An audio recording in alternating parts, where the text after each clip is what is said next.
boleh. Pelan-pelan.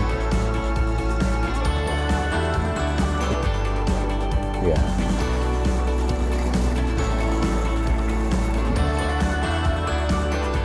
Iya.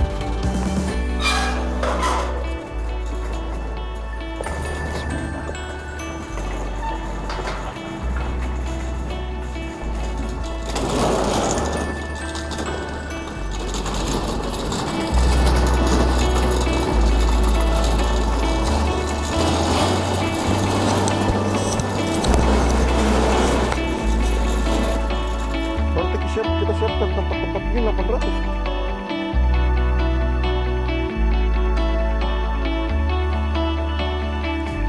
Waalaikumsalam.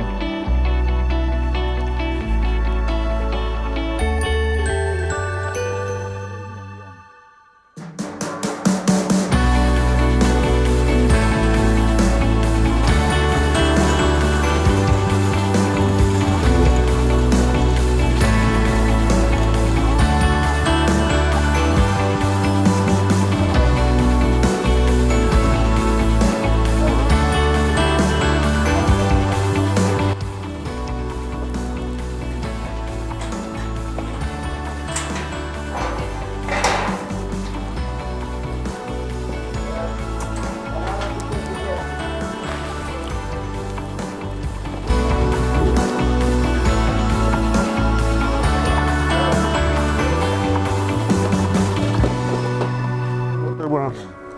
Ini lauknya nih.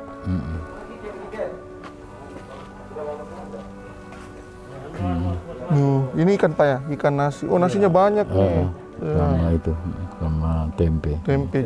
Dan ini dimasak semua sama tahanan, Pak. Semua tidak masak oleh tahanan. Kokinya dari tahanan, betul. Warga binaan. Warga binaan.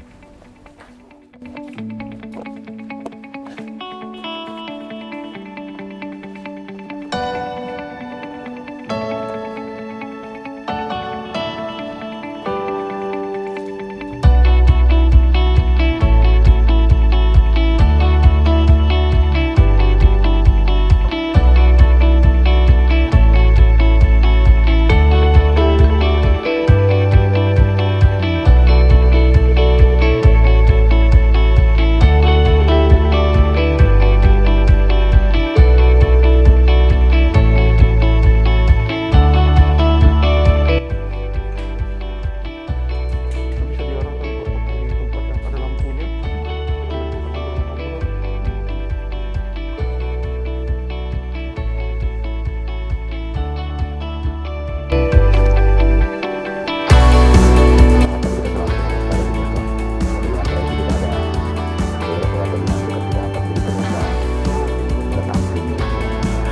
Karena kepala Regu Jawa ini wakil kepala Regu Jawa.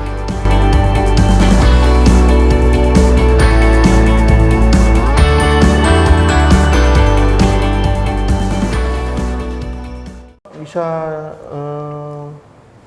bisa dijelaskan sedikit, Pak, itu rutinitas warga binaan lapas kelas 2B, kelas 2A, B. 2A. 2A, Pak. Baik, terima kasih. Pelaksanaan dalam menghadapi bulan suci Ramadan. Jadi pertama mereka warga binaan di dalam yang saat ini berjumlah 800 orang itu makan sahurnya seperti tadi ya. Jadi setelah dari petugas dapur, dari warga binaan juga yang koki berkisar 29 orang, jadi itu memasak. Kemudian tepat 1:30 dini hari itu sudah mulai dibagikan ke kamar masing-masing. Ke kamar masing-masing. Kalau pada buka puasa itu karena mereka dalam keadaan terbuka, kemudian itu juga dimasukkan ke dalam kamar. Mereka akan makan berbuka puasa di kamar masing-masing. Terus kalau aktivitas selain buka puasa kayak pengajian atau ada pelaksanaan peningkatan pada saat bulan suci Ramadan ini, memang kita melakukan peningkatan pelaksanaan pembinaan ini, termasuk di dalam kegiatan-kegiatan ini pengajian pengajian yang dilakukan pada pagi hari, kemudian termasuk pada malam hari menematkan sampai 30 juz. Di dalam 60 orang yang sudah lancar membaca Al-Quran. Nah, sehingga sekian kali ya, dalam satu hari itu bisa sampai 2-3 kali di dalam pelaksanaannya itu mereka tamat. Nah, di samping itu ada kegiatan-kegiatan untuk meningkatkan kadar keimanan ini. Di setiap hari Kamis itu ada kegiatan yang dilakukan untuk bagaimana beribadah yang benar, bagaimana cara mandi wajib yang benar, bagaimana cara istinja yang benar untuk membersihkan diri. Nah, itu ada dari warga binaan dan bersama dengan pegawai melaksanakan kegiatan-kegiatan. Jadi itu. mereka juga pematerinya, mereka juga ada. Tapi juga ada beberapa 3-4 orang pegawai yang secara bergantian itu melakukan kegiatan-kegiatan itu. Ada yang khusus nggak Pak? Maksudnya baik dari selama Ramadan dengan di luar Ramadan ini, selain rutinitas itu apa ada kayak jam-jam tertentu mereka boleh, sumpahnya jam segini mereka kalau mau tahajud di masjid boleh gitu atau? Iya, jadi khusus untuk bulan Ramadan ini supaya lebih meningkatkan itu kegiatan mereka, jadi ada beberapa blok yang memang untuk warga binaan yang sudah bisa lancar membaca itu kita bikin blok khusus.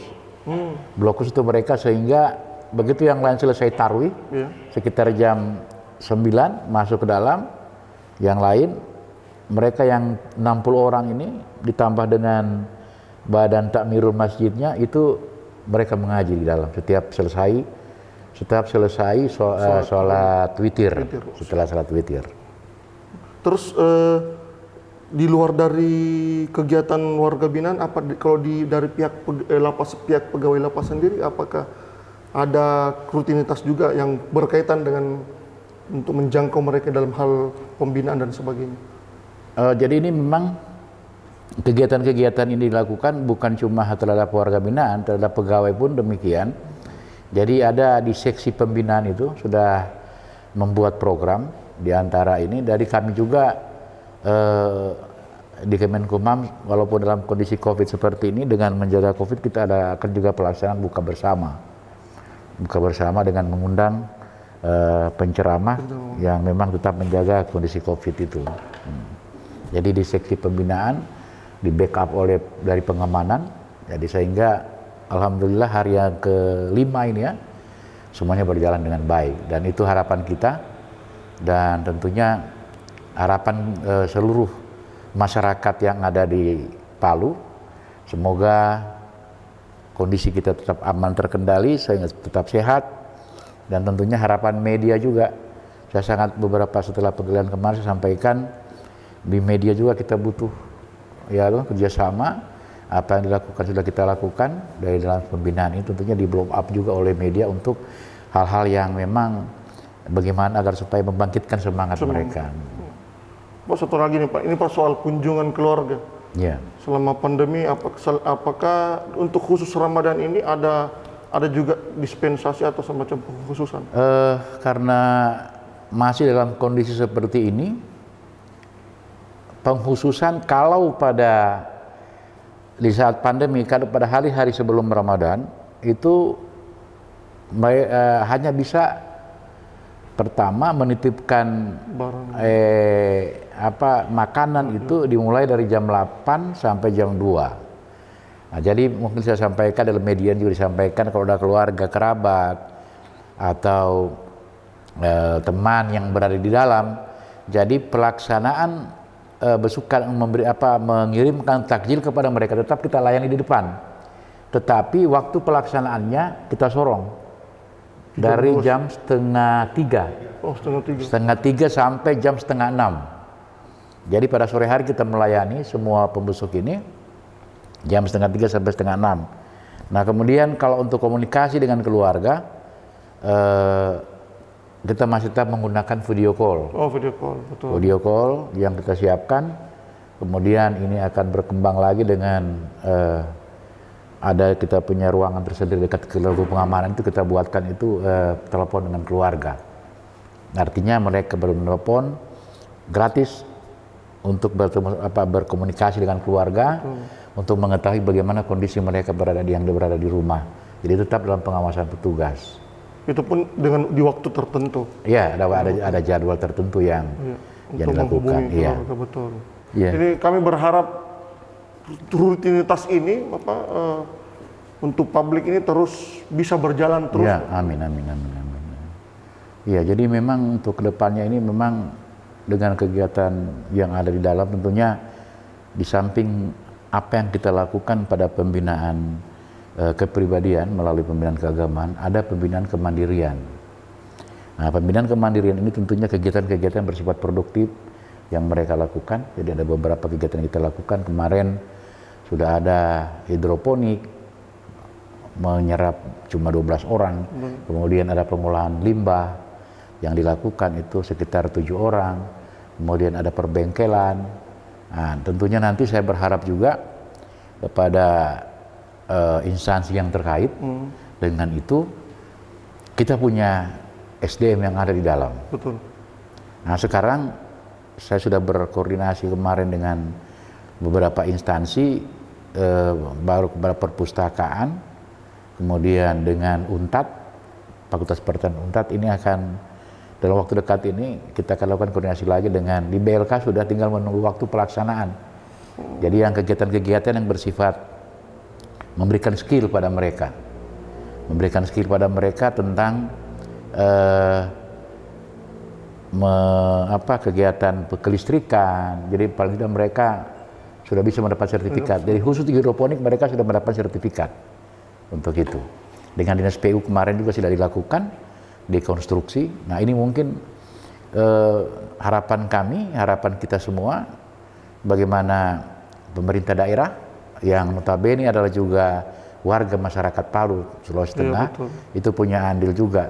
Sekali lagi saya mengucapkan terima kasih juga kepada beberapa instansi di Pemda yang sudah melakukan kegiatan-kegiatan di sini. Siap, terima kasih banyak. Baik, terima kasih. Ini sangat luar biasa.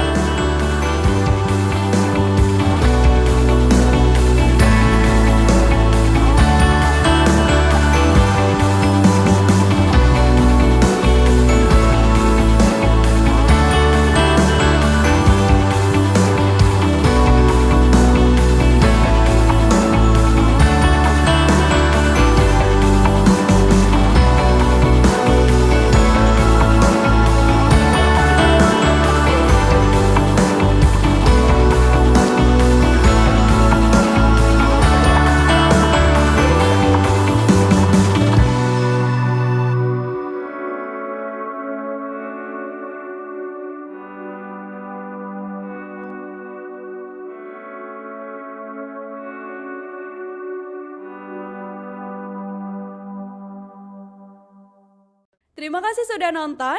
Jangan lupa like, subscribe, dan share ya.